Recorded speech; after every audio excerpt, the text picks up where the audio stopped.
All right. Choke, no joke. How's it going? Good. What's good, man? Hey, nothing much, man. Glad to have you. I'm happy to be here, brother. I'm happy to be here. Finally get to see what you look like. Looking like a baby little pun. Okay. I'll take that, man. Pun was a dope artist, for sure. All right, man. Well, I thought we would just kind of start off with some current stuff that I seen, man. Gilly the Kid just did an interview with Shannon Sharp, and in this interview, he talks about not wanting to go to the Rock Nation brunches, and like kind of like the Jay-Z kind of plays everybody. He's still in control and doing his thing, man. Did you happen to see that and check it out? Yeah, I saw that. What'd you think about it? It sounded like he was saying a lot of my talking points when it came to, how Jay treat people at the brunch. I've said that years ago. I said the brunch was basically a place for Jay to get more investors to invest in him by showing those investors that he has control over the hip hop population. Everybody comes over to the brunch to suck him off. And if they see, all these big stars all up under him, then they invest in him. So when I heard Gilly say that, I felt like he honestly heard me say that and just put a spin on it. But back when the Roc Nation brunch was popping, Gilly wasn't popping to be invited any goddamn way. I would like to kind of just, start off and kind of take it back a little bit. You know what I'm saying? Like, how did you get into videoing and, doing all that? Like, how did you become a videographer? And especially a hip-hop videographer before anybody else was doing it? Well, I was born into this hip-hop game. I was living before hip-hop started. I'm from the Bronx, you know what I'm saying, the Northeast Bronx. So I watched it birth right under my eyes. I lived in Edenwald Projects where Breakout and Baron and Funky 4 plus one more, Shy Rock, Grandmaster Flash, all of them was all in my projects. Block parties, DJing in the park, the big park. So I've seen this thing my whole life. There was a period of time where I wasn't interested in the entertainment business, but then there was a time where I had to find a better route for myself.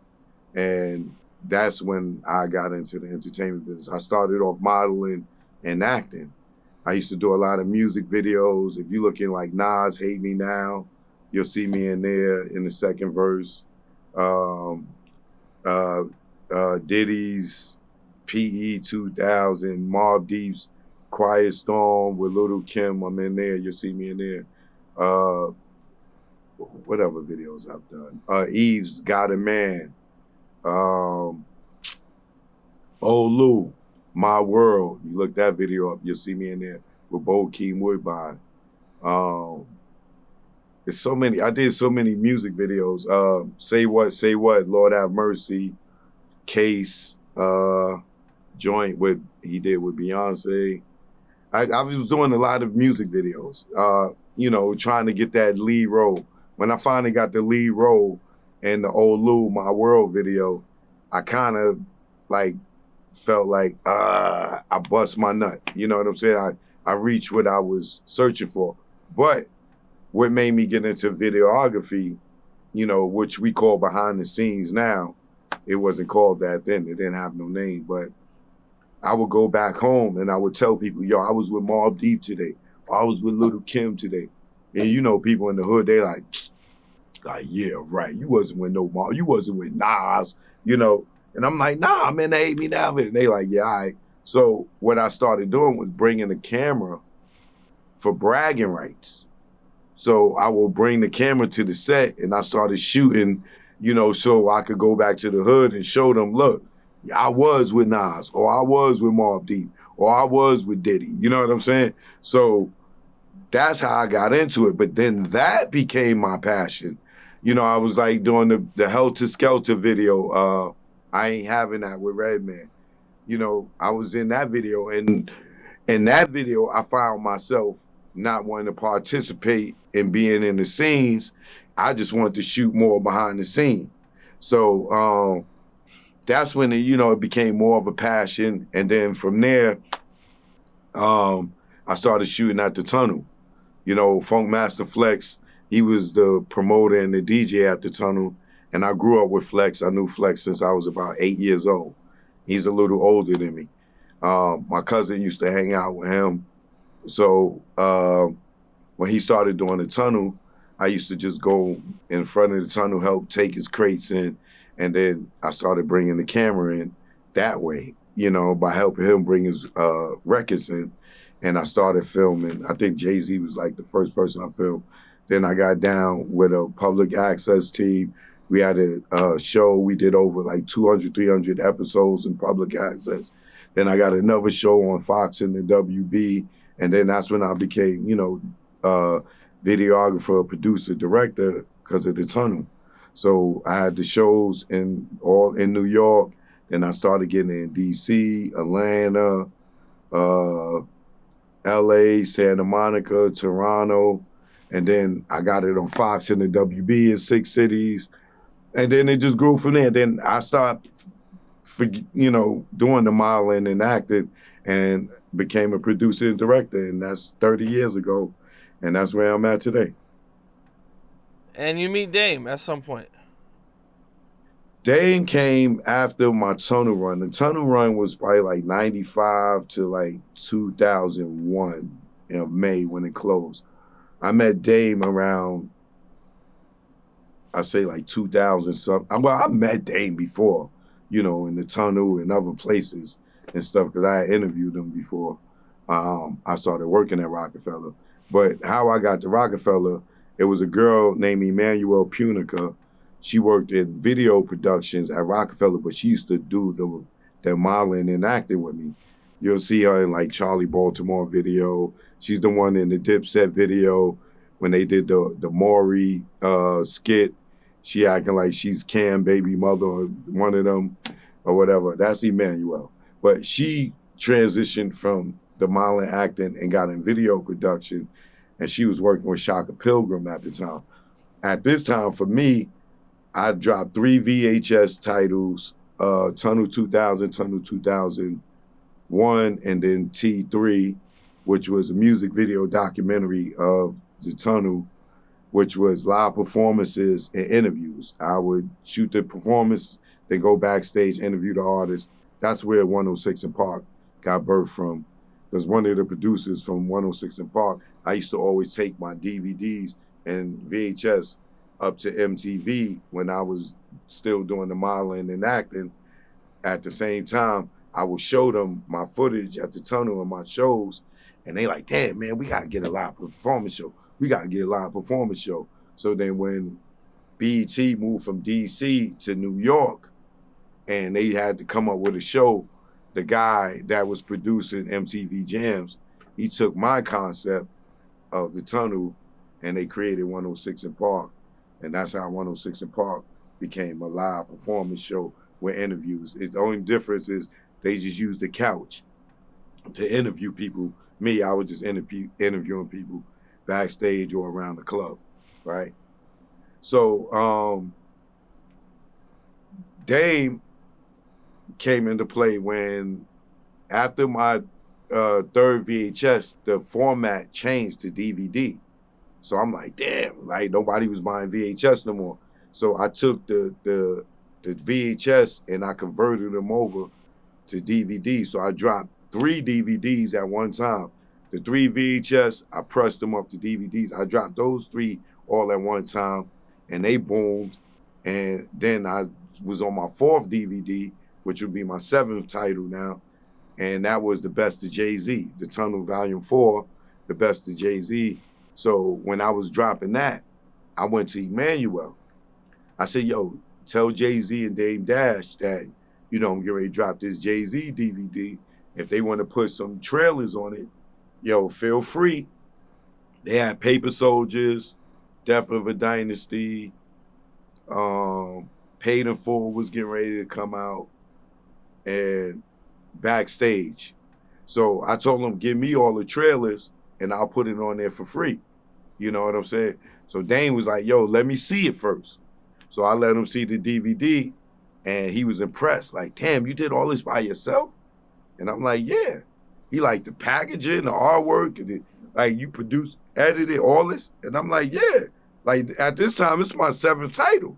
You know what I'm saying? I did the 3 VHS. Now I'm on my 4th DVD. That's 7, right? So for me, I've been doing this independently for 7 titles. So for him to be impressed by it, to me, I'm like, it's nothing. For him, he like, I don't know no dude doing this all by himself, shooting it and everything and packaging it and putting it out independent.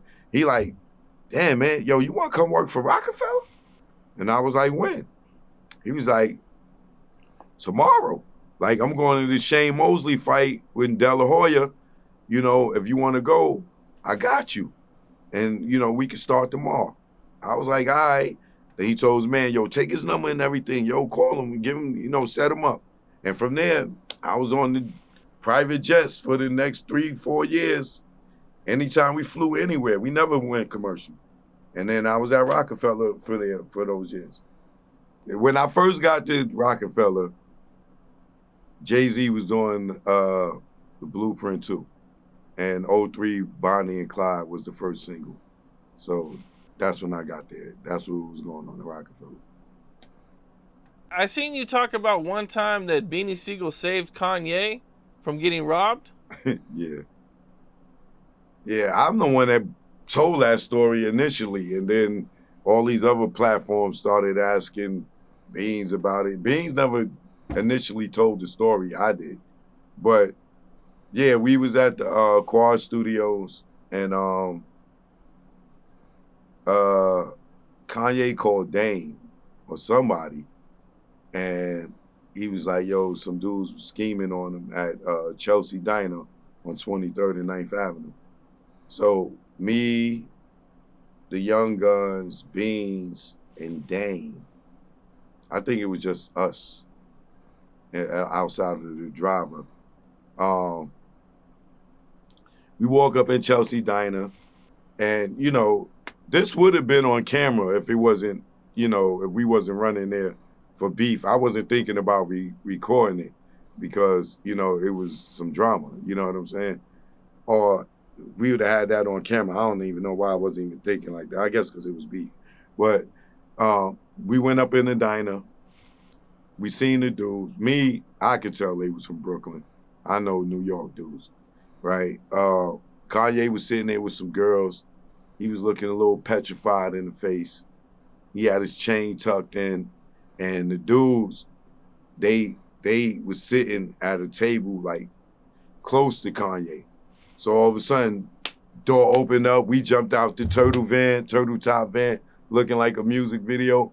We run in the diner, and you know the dudes see us all come in and like, oh shit, they Dash, Beanie Sigel, Young Chris, Neef, Choke, right? You know, we all go in and we all go sit around the tables where Kanye's sitting at. So Beans going, he sit next to Kanye, and he ice grilling the dudes, like sitting right next to them, right? He like, so Kanye ready to get up. He get ready to get up. Beans like, yo, sit down. Eat your food. Take your time. You know what I'm saying? He looking at the dudes like, what? Beans got the Mac 11 on his hip. You can see it through the T-shirt. Like, and he like, go ahead, Kanye, eat your food. And then, you know, Kanye like, all right. He started chilling, relaxing. And then Kanye, Beans knows he had his chain tucked. Beans stick his hand in his shirt, pull his chain out. Man, pull your chain out. Like, I dare y'all to take his chain. I dare y'all. The Mac just sitting there right on, you see it. They like, nah, we good. We all right. Kanye finished eating. We jumped back in the van. We went back to the studio, and that's when we was recording. We was recording, or they was recording. We was recording. I was recording them. They recording their verses to "We Are the Champions." So next time you hear that song, "We Are the Champions," off the Paid in Full Dream Team soundtrack, listen to Bean's verse, and he's like, "Gang, gang," cause he going on, cause we just came back from the from the diner, so he's amped up, he's hyped up. You know what I'm saying? So he lays his verse right after that. Go listen to his delivery on that song, on his verse on that "We Are the Champions" song. That's him right after that happened. It's hilarious. Was that your first time or only time seeing him in action? New Beans? Yeah. No. No. I ain't gonna get into, all the drama I done seen him. But Beans, he's the truth. Like his first single. He the truth. You know what I mean? But I was there when he went to court and all that, when Jay wouldn't take responsibility for him at that bail hearing, bond hearing, whatever it was. But yeah, I've been around Beans a lot of stuff. One thing I always wondered that I'm not sure if I've heard you talk about, but were you ever around BMF at any time? No. Never met him at all. Because I know there was a lot of New Well, York dudes don't that get played me BMF. wrong. I'm sure I've been around them. You know what I'm saying? Because I've been everywhere like broken glass, but I've never hung around them. I've never been affiliated with anybody from BMF. Oh, okay. What do you think about the whole Big Meech, 50 accusing him of being a snitch and everything? I don't like it. You know what I mean? I think that I would hope at some point that 50 matures and not feel like that if you have a relationship with him, his beef is your beef. You know what I'm saying? I feel like if he's mad at Meech for standing next to Rick Ross, I just think that 50 should mature. Like, everybody can't have a problem with the people you have a problem with. Yeah, I understand you help get the BMF show out there.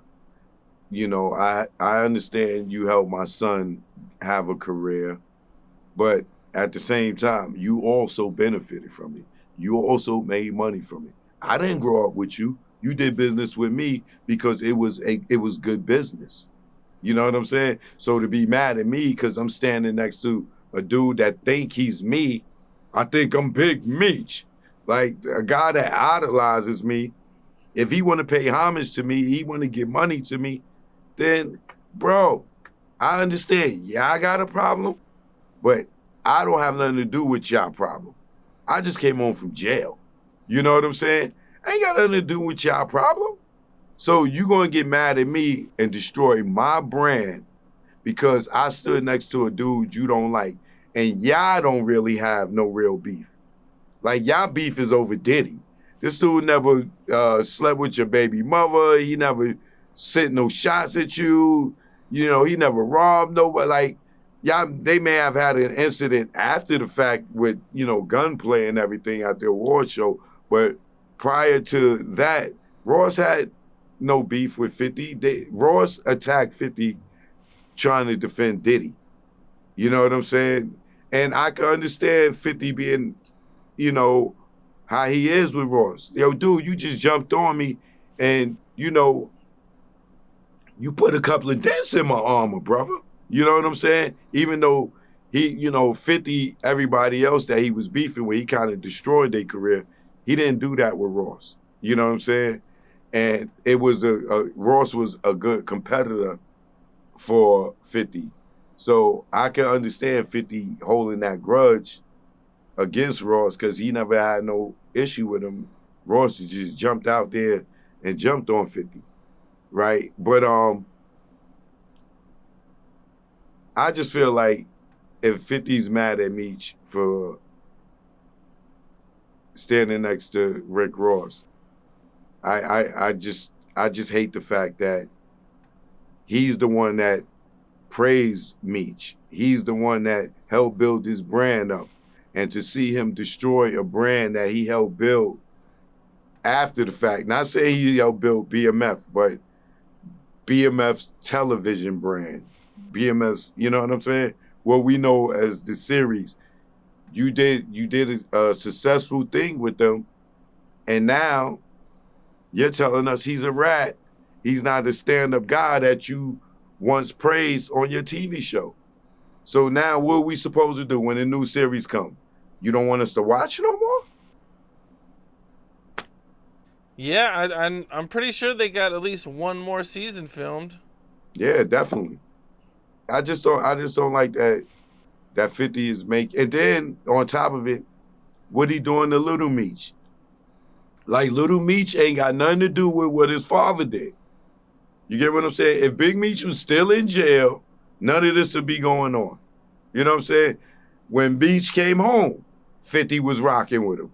50 was taking pictures with him. You see pictures with him, Murder, Yayo, they all hanging out, this, that, and other. But as soon as he stood next to Ross, oh, the rat. Da-da-da-da-da, da-da-da-da-da, da-da-da. And you destroying the man brand, you know, it ain't my fight, but damn, dog, you destroyed the man brand, but you the one that told us he was the truth. Yeah, that was it's kind of crazy to see, man.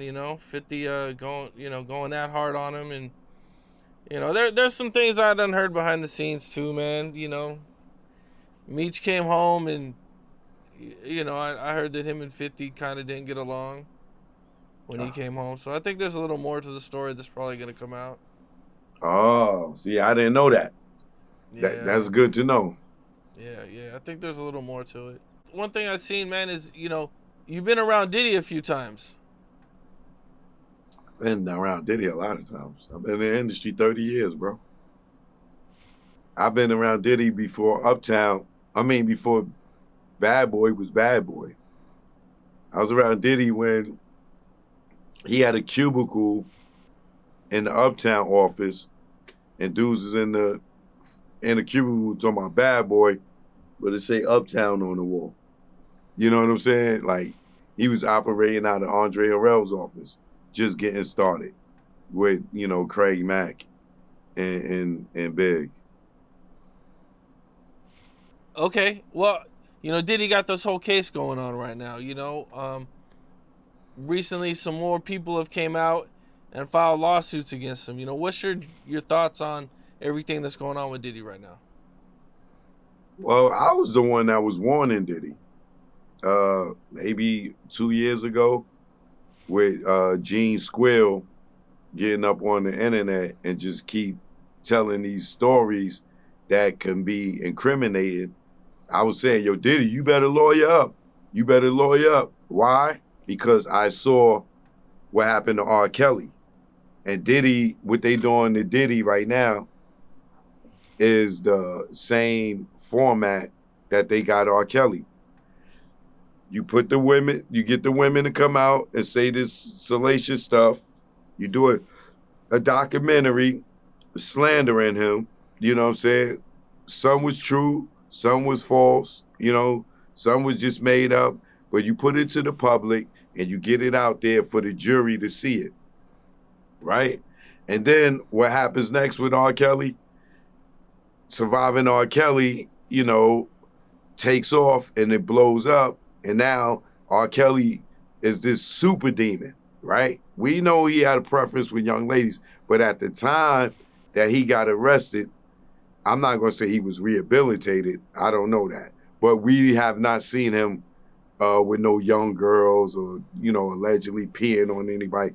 All the women that he was dating at this time was in his 30s outside of Joycelyn and Azriel Clary, right? But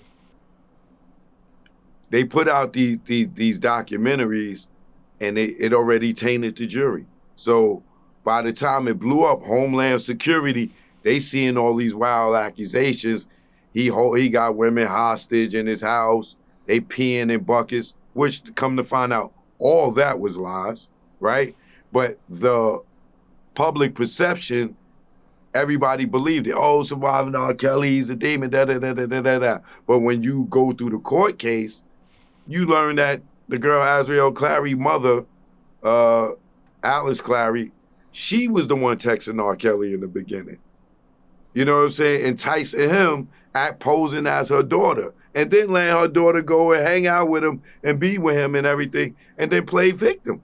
Yo, we want our daughter back. We want our daughter back. You know, because he cut off the money line, the pipeline, right? So when I seen that with R. Kelly, and then R. Kelly got 30 years, and he's still with Joycelyn. You know what I'm saying?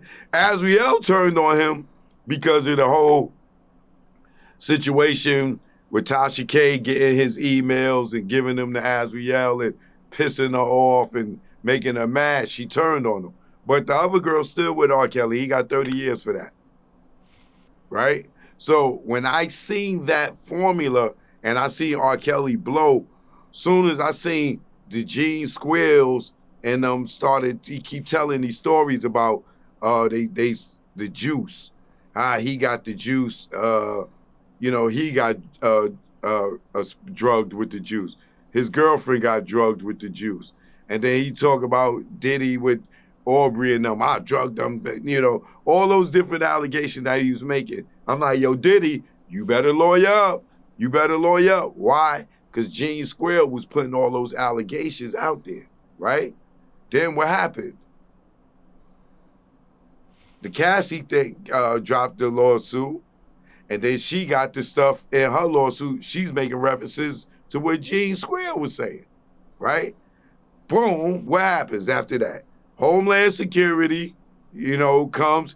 They get notice of all this stuff because everybody's on the internet talking like the R. Kelly. Then here come the Diddy docs. Then TMZ do they joint. Then bam, then Diddy's indicted in jail. Same thing, R. Kelly formula. And he won't be the last. It'll be somebody else after Diddy if they don't pay attention to the Mann Act. Because the Mann Act is the law that's making them being able to indict them when the statute of limitations is up on these crimes. Because what we saw on CNN with Cassie is domestic violence. That ain't sex trafficking, right? But even if it was sex trafficking, the statute of limitations would be up. But with being that they're using the Mann Act, like they did with R. Kelly, that law is probably like 116 years old right now. That's what they use for Jack Johnson, to convict Jack Johnson. And that's the law that they used on R. Kelly, and that's what they're using on Diddy right now. So that's why it looks strange that R. Kelly, it looks strange. R. Kelly went to jail for RICO, but he the only person in jail. Diddy is now being charged with a RICO, but he's the only person in jail. Diddy got one girlfriend. R. Kelly had two, right? These are their girlfriends. These are their ladies. We know Cassidy been with him for 10 years. Even after the video in 2016, she was with him for 2 more years, right? But how you sex trafficking one woman? And that's your lady, right? But people ain't paying attention. They just, Diddy's the demon. All they had to do is put the video out. R. Kelly had the P tape, right? So for him, he was done. Everybody already had the tainted memory that even though that was 100 years ago, and then Aaliyah, that he had this thing for young girls. But when he went to jail, he didn't go to jail for that. That ain't what he in jail for. He's not in jail for pedophilia, right? Same thing with Diddy. Diddy's gonna look up and be convicted for one girl, bro. Everybody else, all those is civil lawsuits. Those are allegations. Damn near everybody in the civil lawsuit, the statute of limitations is up on the stuff that they talking about. But with the RICO and the Mann Act, they'll be able to go and charge Diddy for before he was even born. I think everybody kind of knows a lot of those allegations are fake. But I think that Cassie stuff, man. Cassie, I mean, you know, she accuses him of rape in the lawsuit, man. I think the Cassie testifying is gonna be really bad for him. And it could be bad for him, but at the same time, a lot of Cassie's sexual activities, allegedly, I will say, is consensual. She been with him for 10 years, bro. She get to pick the dudes that she want to sleep with, allegedly, right? If he's sitting there beating off, right? And she's and watching and videoing, and she's sleeping with the guy, how is that rape? When she left out of that room, she didn't run to the precinct? Well, I mean, I don't know about all the situations. I just know the situation she talks about in the lawsuit, that it didn't have anything to do with any other guys or anything else. It was just them two. I think the situation you're talking about is, I think once they had broke up or they had a fight or something, he showed up allegedly to her crib and they wasn't in good standings, and, you know, he kind of allegedly, you know, took the coochie when I think at the time they wasn't in, like I said, in good standing. I think that's one of the things in the court case where she's saying that he took the coochie. Yeah. Okay. Well, what is the Diddy party like? You know, a Diddy party? The Diddy party is off the chain. Like, you know, I've been to Diddy party at Ashton Kutcher house. I've been to Diddy parties in clubs. I've been to Diddy parties, white parties.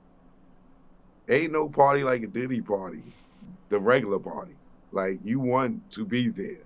You know what I'm saying? More than likely, it's open bar. More than likely, it's free hors d'oeuvres and food going around.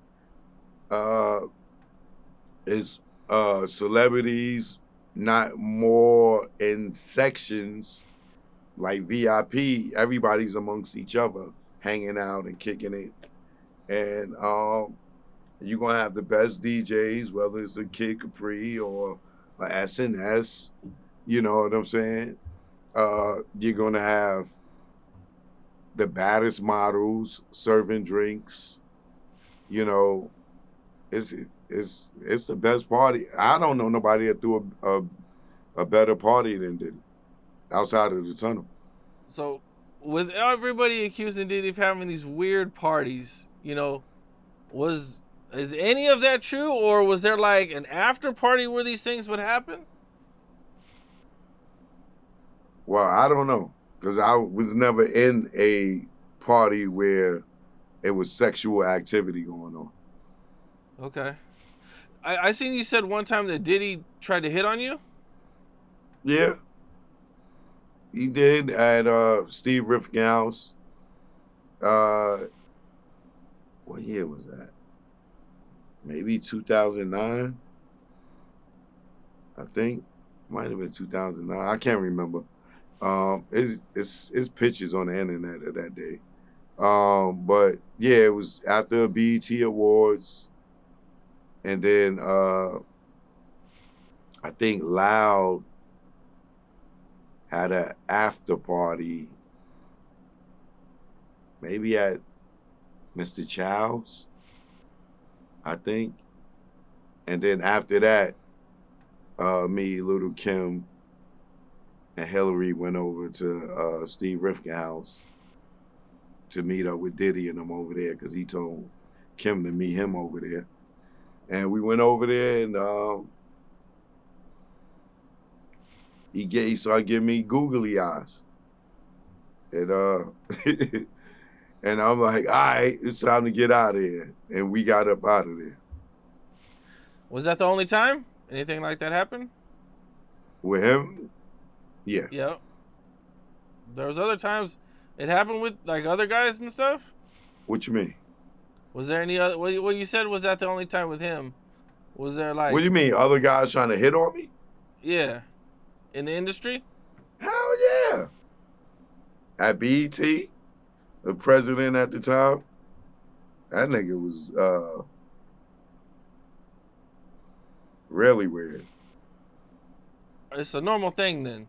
No, it's a normal thing within they circles. Like that guy, he hangs with Diddy and Diddy and all of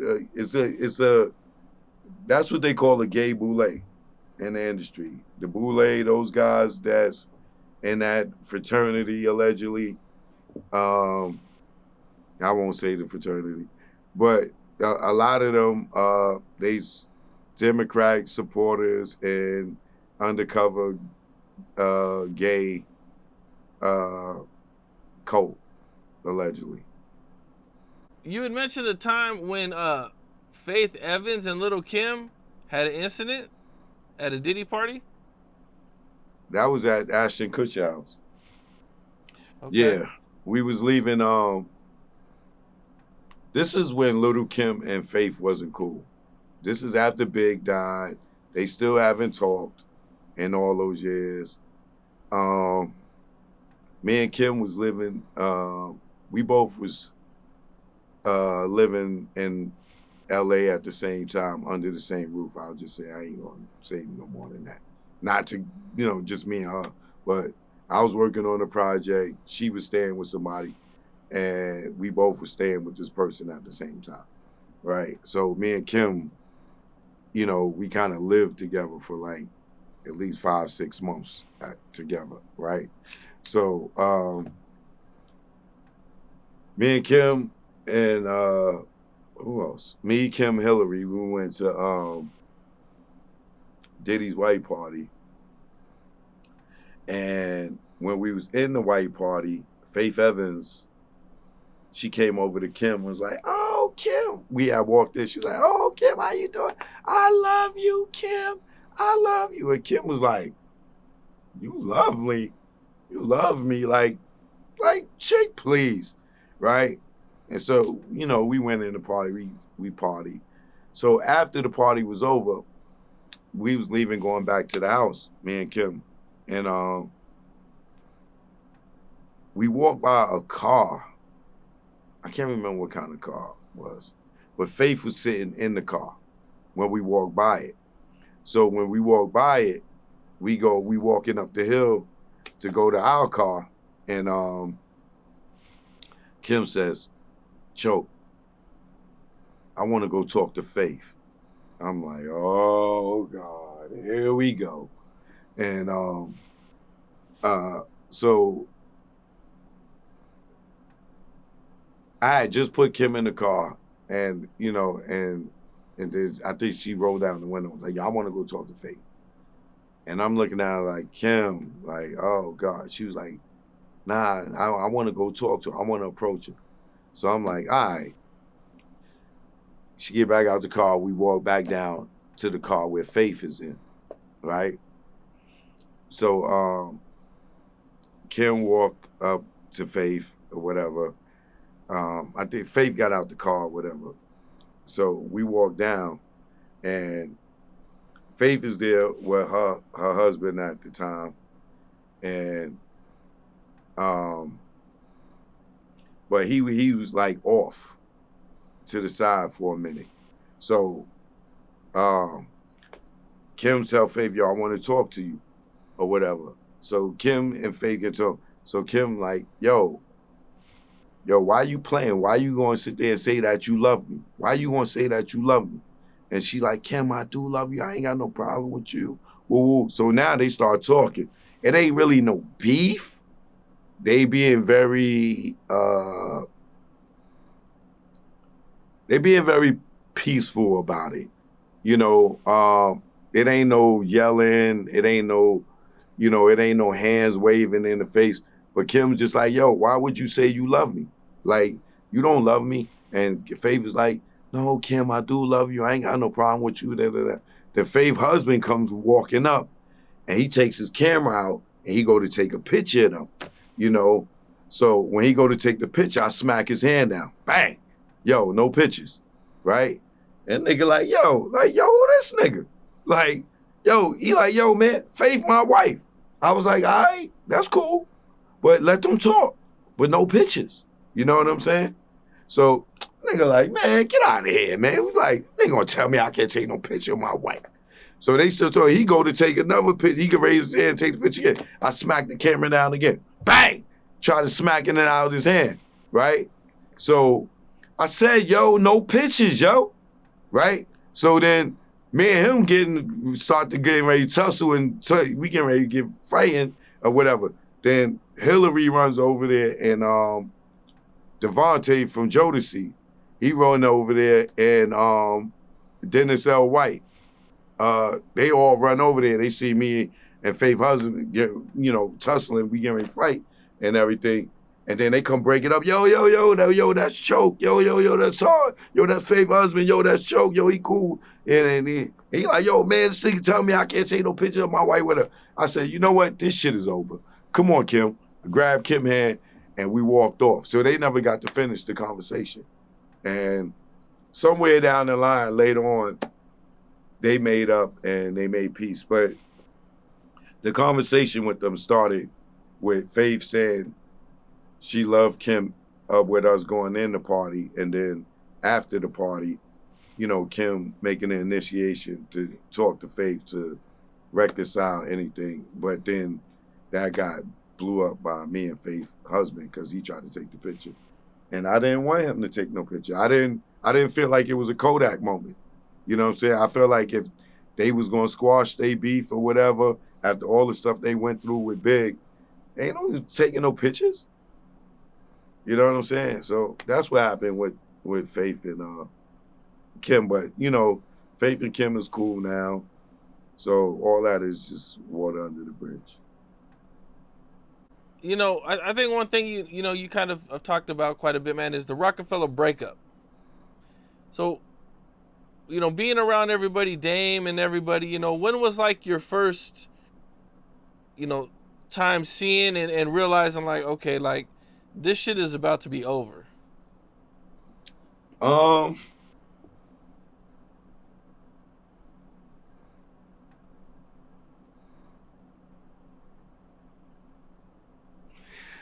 It was a buildup of things for me to say that it was going to be over. You know what I'm saying? Like, the first thing that I noticed was when we had the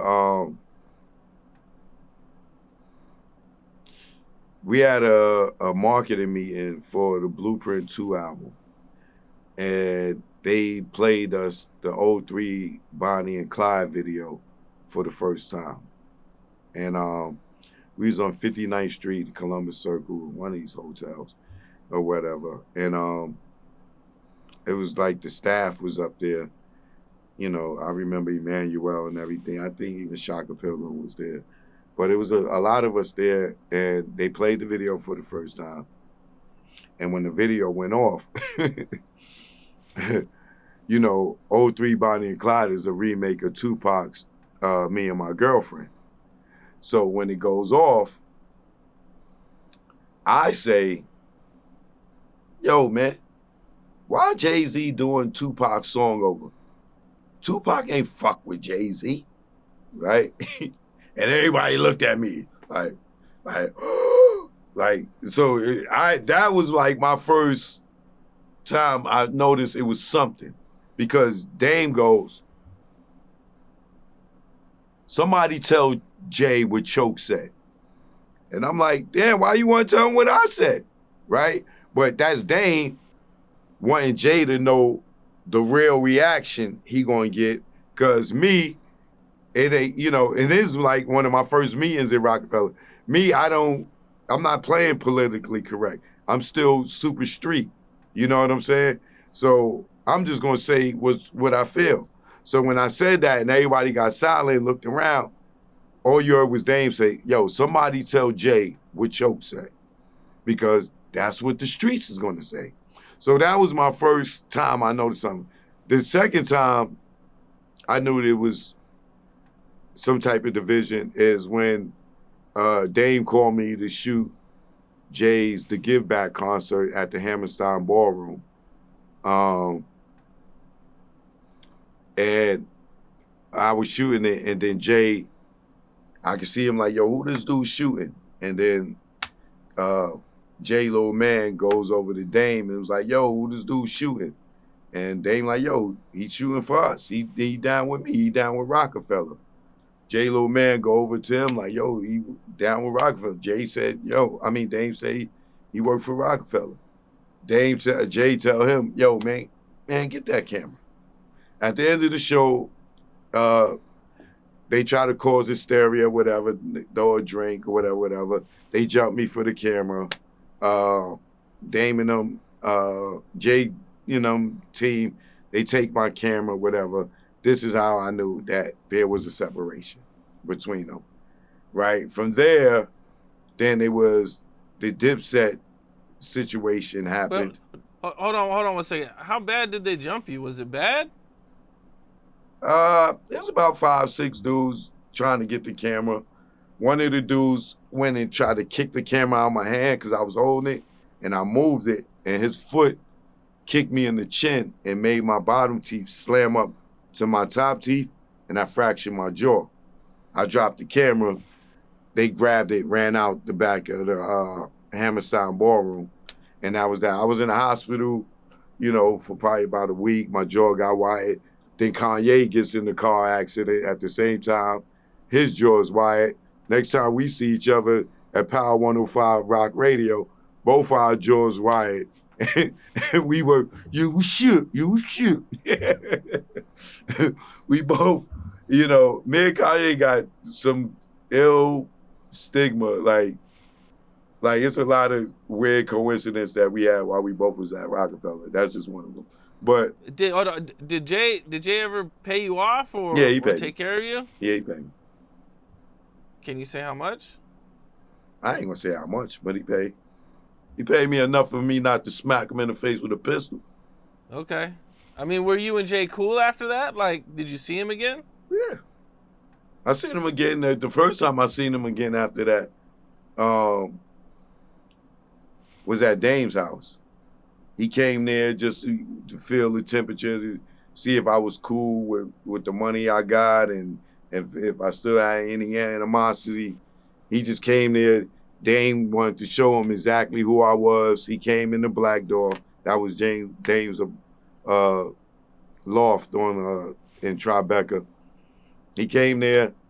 I was standing on the other side of the loft near the pool table. Him and Dame came, walked over on the side of me. I'm standing here in the middle. They both walk on the side and just stand there and don't say nothing. And so I'm sitting there, my mouth still wide. He just stand there and he don't say nothing, I don't say nothing. Dame don't say nothing. I put my foot on Dame wall, cross my arms like this. Like, if it's gonna be something, let whatever's gonna happen. Jay ain't say nothing, I ain't say nothing. I take it that he just wanted to know that I was cool. He went back and walked over to him and Dame said something. He left out, boom. I seen him again in Puerto Rico. We doing the Mix Show Power Summit. I filmed him getting off the helicopter.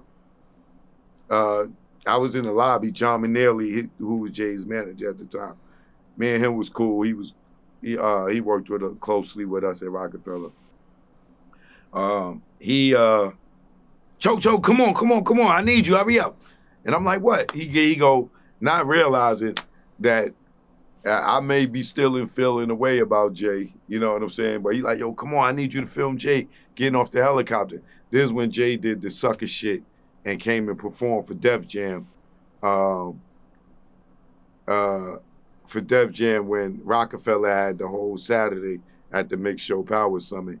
This nigga did some foul shit and came and performed for Def Jam and left and then performed with none of us. With Roc-A-Fella, Bleak, Dipset, Kanye, the whole Roc-A-Fella had it the whole Saturday. This nigga performed for Def Jam and left. But I go up to the roof, to the heliport. I filmed Jay getting off the helicopter. It was me, Jay, Tata, Mike Kaiser, and John McNeely. We go from the helicopter port, me filming Jay, then we go in Jay green room. And right, Jay, scary ass. He goes stand in the back of the room, put his back against the wall because he realized it's me, right? So he telling his man, yo, get him out of here, get him out of here, right? So me, I still just got a little bit of gripe in me, you know what I'm saying? So they like, yo, you gotta leave. I'm like, man, hold on. Jay got this awesome spread. Nigga, I'll go over there and start fixing me a plate in Jay's spread. Cause I want them niggas to try to, it's just us three in the room.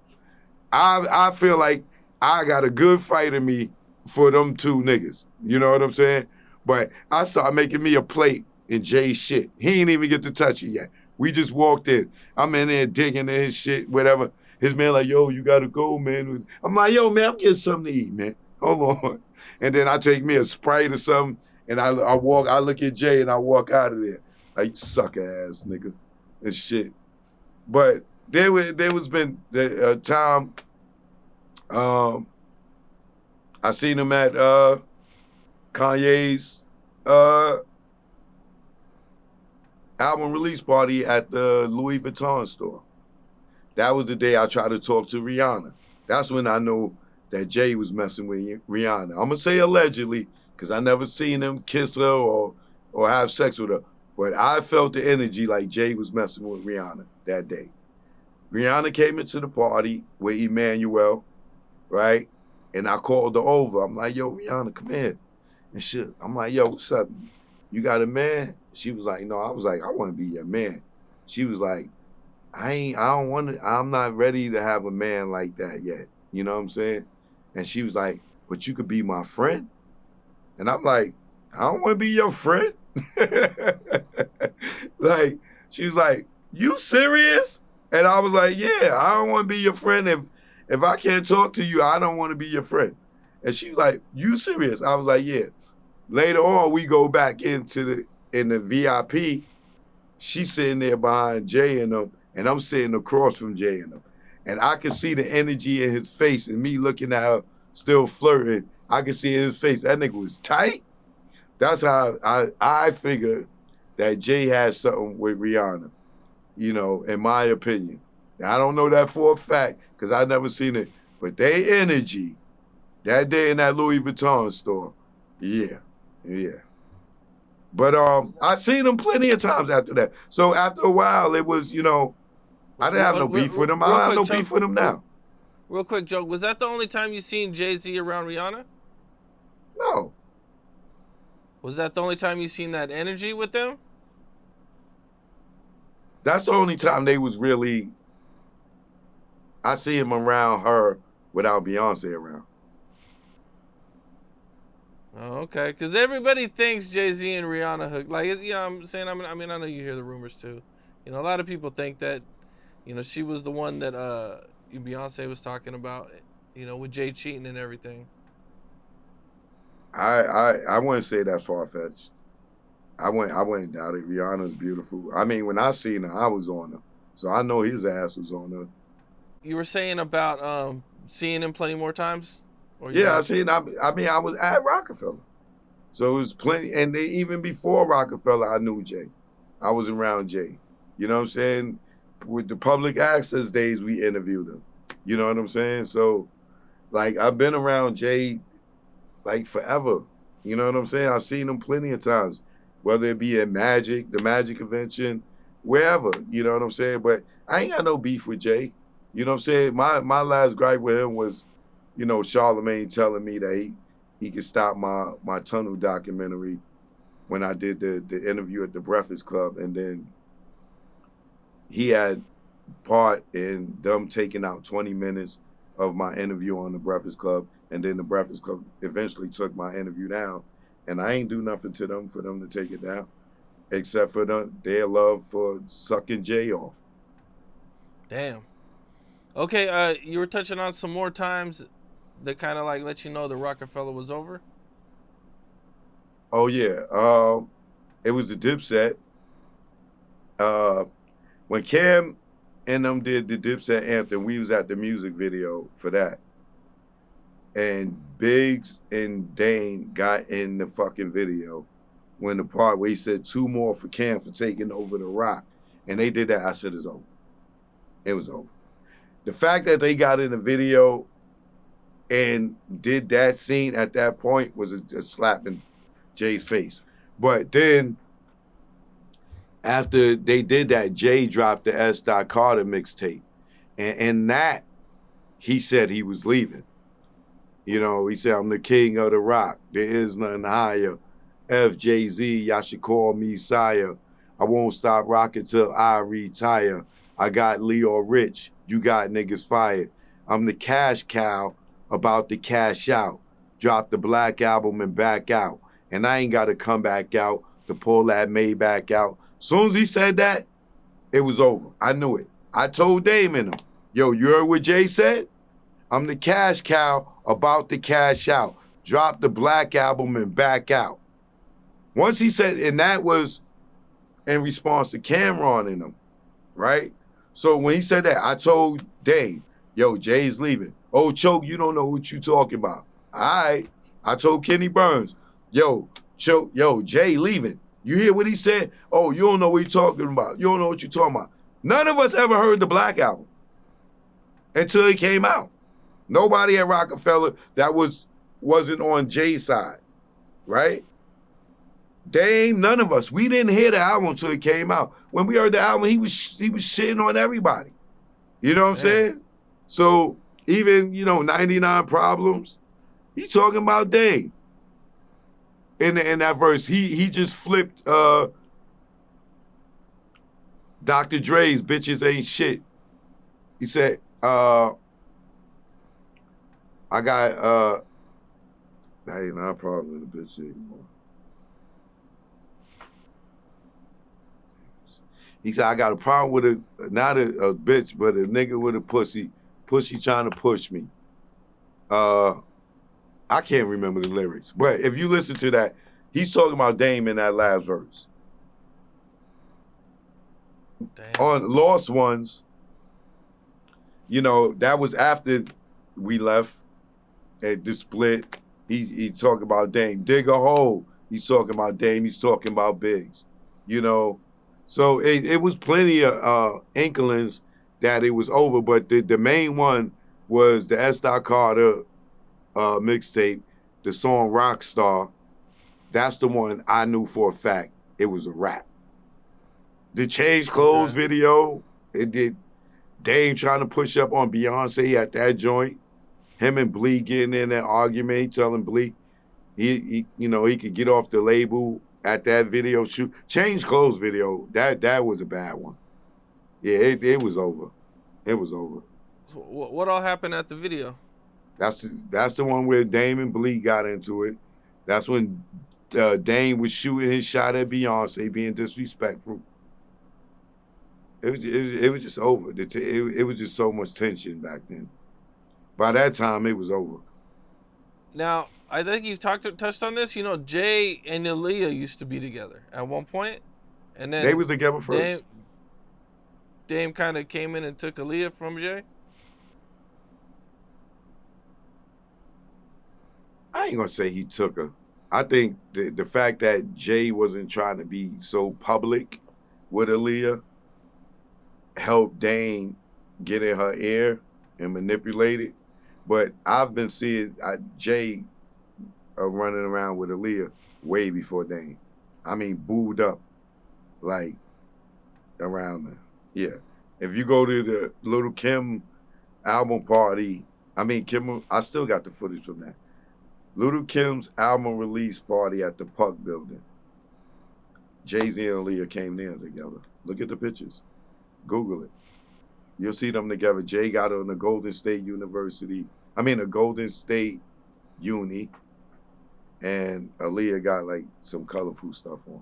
But I went up to them together and was like, yo, can I get an interview with y'all? And Jay was like, yo, do it separate. You know what I'm saying? And because he didn't want, but they walked in together. They was booed up and everything way before Dame. Yeah, I don't know if these are the same pictures, but there's definitely pictures with Jay-Z and Aaliyah looking really close, especially this one right here. Yeah, I don't know if it's the same. He got on the Golden State, a blue Golden State University, uni, the Golden State Warriors. No, I don't. I don't see anything with the Golden State Warriors. On If these you look pictures up I'm Little looking at. Kim Puck Building, 2000, Jay-Z, Aaliyah, you'll see it. Okay. And do you think like, Dame trying to hook up with Beyonce, like, you know what I'm saying? Like Jay was like, nah, I'm not gonna even. I'm just gonna separate my. Like this was like maybe the final straw. Hell yeah, because after that, it was a rule at Roc-A-Fella that Dame couldn't be around Beyonce no more after the Change Clothes video. Dang. Okay, that's wow. What did what was your general thoughts when all that was going on?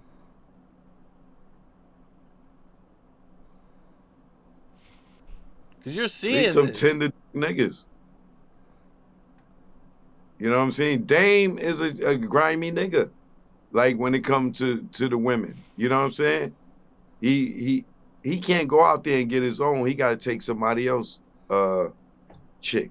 You know what I'm saying? So to speak. But that's thinking with his penis is what got him in his financial devastation right now, because they was messing with the same women. Those ain't the only two women. Oh, they was Well, with he other wasn't chicks. messing with Beyonce, but they messed with several women, several of the same women. Damn. Okay. Well, do you know what was the argument about between Bleak and Dame? Do you remember?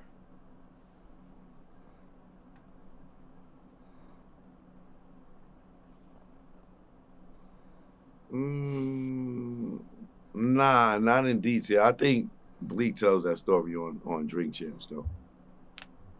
Yeah, I can't remember what. I don't know. Dame ego was way out of control at that time. It was like super out of control. I think you talked about like popping tags every day. Crazy private jets everywhere for everybody. Not Spending for money. everybody, for us.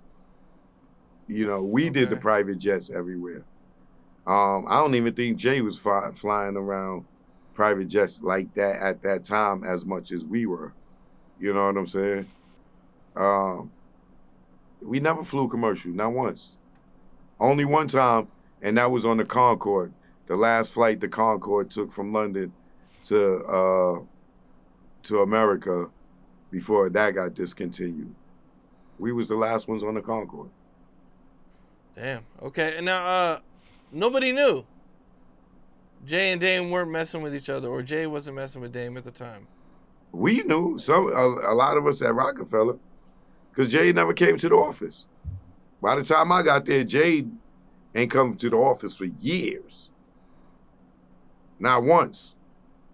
Like not Pete. He had got his own office down on the, I think, 28th or 27th floor, and we was on 29. That's when he tried to start Carter Faculty Records, and it failed. Jay had a couple of brands that failed. S. Carter label failed. Carter Faculty failed. Rock La Familia failed. The Dream Team album was one of the last albums. As a group effort? You mean like as a label effort? Yep. Yeah, after that, and then it was the Black album after that. But then you had, Young Guns, after we all broke up and left, some people went back. Young Guns and Bleak, at this time, I'm producing Rap City, but they dropped Brother from Another, and then Bleak dropped 534.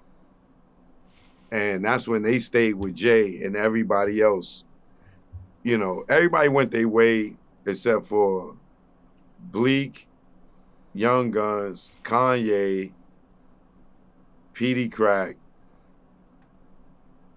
They stayed with Jay. Beans had a different situation. And then Jay picked up Foxy Brown, which that album, Black Roses, never came out.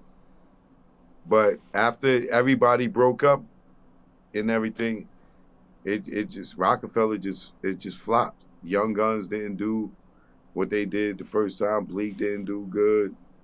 Kanye continued to prosper, but that's because Kanye was self-contained. Well, I think you mentioned there was a commercial they were shooting for the Dream Team album that Jay-Z didn't want to be part of, or I shot all the commercials for the Dream Team album. Yeah, I did that.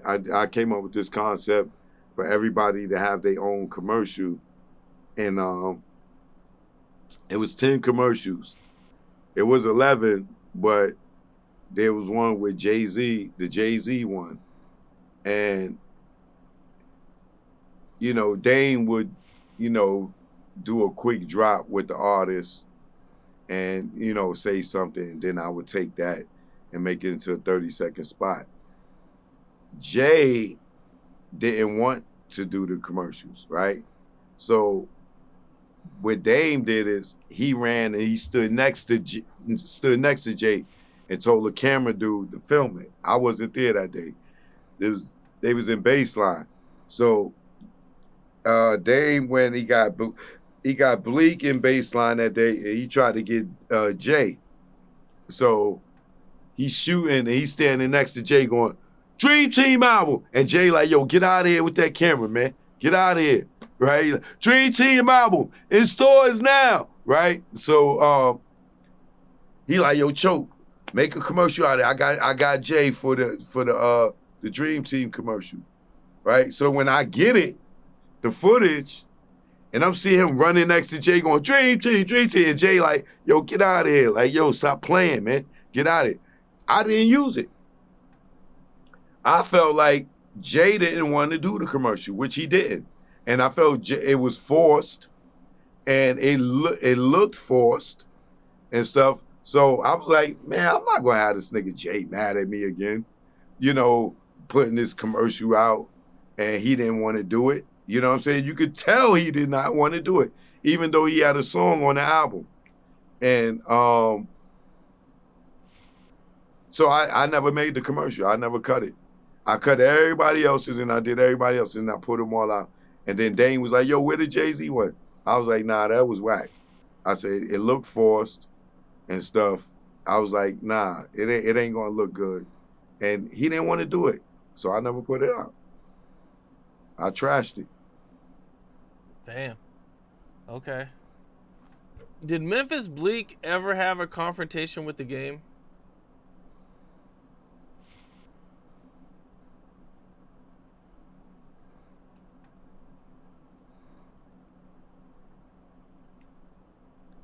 Not that I know of. I think Game may have said a couple of slick things to Bleak when he was going at Jay, because Game really was going at Jay. When he first came out, talking about he was coming for the throne and all this craziness he was talking, I lost a lot of respect for Game, because he was going hard at Jay, right? And not that I had any gripe with Jay. It was just that he was going hard at Jay when he first came out. And then we was all at the BET Awards. I don't know, BET, Source, I don't know. Who was one in BET Awards, right? And Game was performing One Blood. Jay was sitting in the audience. This is when I realized that these hip-hop niggas is fake, right? Because this is the first time it was a lot of tension and beef in hip-hop. And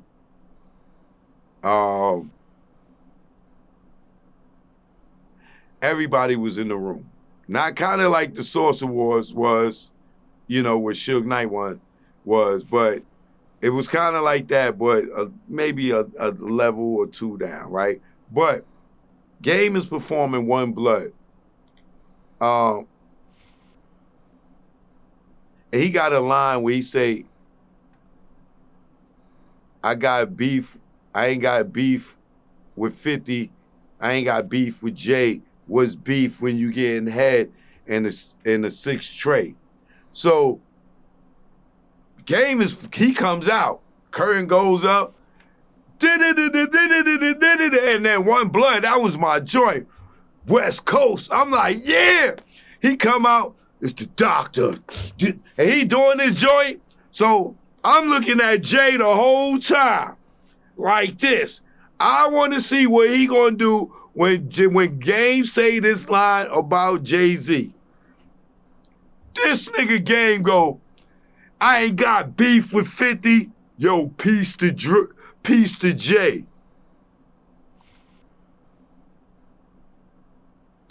Jay. Oh, this nigga Game is fake. Oh, this nigga Game is fake. I was so mad at that nigga just because he said, all he had to do was say the line. I ain't got beef with 50. I ain't got beef with Jay. What's beef when you rolling in this? This nigga said, he pointed to Jay. He walked over to the stage like, I ain't got beef with 50. Yo, peace to Jay. Peace to Jay? Game? Yo, yo, the nigga just killed the whole performance. My whole energy was like, ugh. Like, nigga, peace to Jay? Like, oh, man. I lost it for Game at that point. But I think if he took any shots at Bleak, it was because of when he was going at Jay. But I don't remember Bleak and Game having, like, nothing memorable. Okay. Before we get out of here, what do you think was, like, your most memorable performance at the Tunnel? It's a few. Overall, I would say Dr. Dre and Snoop Dogg, because I never expected them to come to the East Coast at that time, and Rock, you know what I'm saying, and the Tunnel. And not only did they come, they did like, man, they did Doggy Style, they did Chronic, they did the Chronic 2001. It was Dre, Snoop, Melman, RBX, Trade E, Goldie Loc, Eastsiders. It was Exhibit. It was the Alcoholics. It was Razzcast. It was so many West Coast heads in there. And they started off with Deep Cover, and then they went into Still Dre, and then they just went through the whole catalog, and it was amazing. That probably was one of the most memorable ones. Jay-Z, he got some memorable nights. Nas definitely got some memorable nights. Black Rob, whoa, was crazy. Are you talking about, now, I just interviewed Jim Jones, and he talks about Dr. Dre and Snoop performing, and like there being a bunch of Bloods in the crowd throwing rags on the stage. Is that the same time you're talking about? I can remember Snoop and Dr. Dre performing upwards of an hour and a half. Remember Snoop and Dr. Dre, they crip, and at this time, it's heavy blood. It's blood. It's heavy blood. This might be 96. This thing started in 93. The Tunnel was wall-to-wall bloods. So as they performing all that Chronic shit that we all love, they see a bunch of bloods going crazy. And the bloods, as a term of endearment, they start throwing the flags on the stage. And Snoop get a little bit nervous, you dig? And not to say maybe he wasn't nervous, but from the looks of things, there wasn't nothing they could do about it with 1,000 bloods throwing rags on the stage and shit like that in the Tunnel. Like, it just was that crazy. And then he like, yo, you know, we out here on love and respect. He's like, we showing you love. Yo, Blood's like, what we doing? We showing you love. Word up. And then they continue to perform for them. That shit was a dope ass night. I'd never forget that shit. Word. I had the Flintstone iceberg on, orange joint. You did? I think I took that from Cam too, if I'm not mistaken. Might have been his shit I took out the house.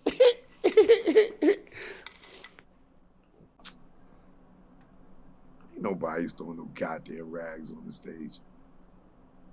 That's the only time they came there.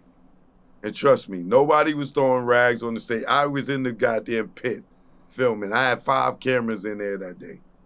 Nobody was throwing no goddamn rags on the stage. There would be footage of that. They was getting love. It wasn't no drama. It was no blood, Crip shit in there. Jim is he reaching. If Jim can show me that, I beg to differ. I'm the nigga standing in the pit. I would have seen that. You know what I'm saying? Like, you can see the stage. I got 5 cameras. You go look at any performance. Tell me at one time you seen a red rag go up on that stage. That didn't happen, man. Jim. I love Jim, but I don't remember that happening. I'm not saying niggas wasn't probably throwing it up and all that other stuff. They could have been doing that. But as far as, no. Nobody's throwing no rags on the stage. No, they wasn't. 50 Cent performed there before he got big. Yeah, I filmed that too. I interviewed him there too, and backstage. What was that like at the time? He opened up for Nas. He actually performed with Derek D. Dot, the Mad Rapper. He had a song on How to Rob, yep. Yeah, right? How to Rob was on the Mad Rappers. What's the name of that album? The Crazy Cat soundtrack. But 50 performed and Lady May performed with the Mad Rapper. But they opened up for Nas. And then 50 did How to Rob, and then he did a freestyle that ended off with him dissing Sticky from Onyx. Okay. Well, man, Choke, I appreciate you, man. Yeah, man. Thanks for having me. Y'all follow me on my YouTube channel, Choke No Joke, after the Austin the Third, and my Instagram, Real Choke No Joke. You already know. Keep it locked right here. Cam Capone News. For more content like this, he'll be back. That's what it is, man.